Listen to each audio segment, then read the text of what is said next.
Kcal News Mornings.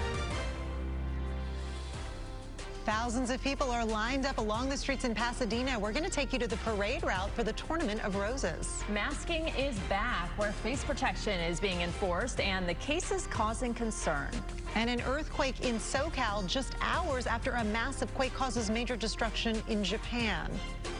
And taking a live look out over downtown LA on this first day of 2024. It's just about 9 o'clock. You're watching Kcal News Mornings at 9. Today is Monday, January 1st. Happy New Year to you. I'm Rudabeh Shabazzi. And I'm Tina Patel. Thank you for joining us on this New Year's Day. We need to begin with some breaking news. A 4.1 magnitude earthquake struck SoCal just in the last half hour. It struck about 11 miles south of Rancho Palos Verdes in the Pacific Ocean. And we want to bring in expert Lucy Jones, seismologist and maybe the foremost expert on earthquakes in the world. Lucy, thank you so much for joining us. What can you tell us about this quake? Pretty ordinary Southern California sort of quake. As you said, it's a magnitude 4.1, located south of Palos Verdes, not near any mapped faults, but that's not a surprise for this small an earthquake. You know, for a seismologist, a 4 is really quite small.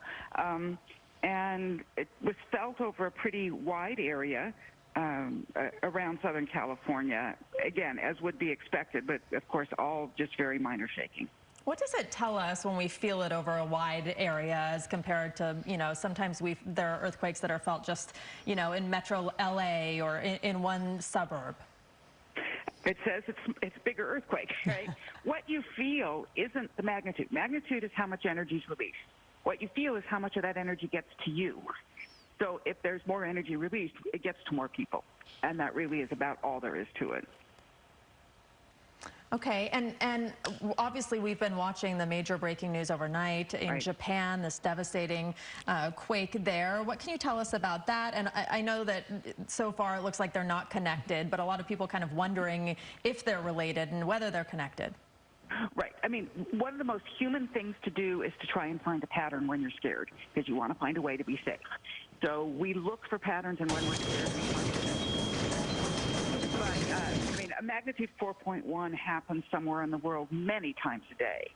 So it's not at all unusual that it just happens to be at a place where people are feeling it, or we're feeling it. The 7.5 in Japan, of course, is a much bigger earthquake. It's the size of earthquake that happens a few times a year somewhere in the world. It's on the west coast of Japan. So the big plate boundary, sort of their San Andreas equivalent, is off the east coast. So this is not on their major plate boundary, but it's more like, you know, Northridge for us, or the Ridgecrest earthquakes, which weren't on our plate boundary, but caused a lot of damage because they were near people. And it was a shallow earthquake, which means it's closer to people because it's you know, not as far down in the earth.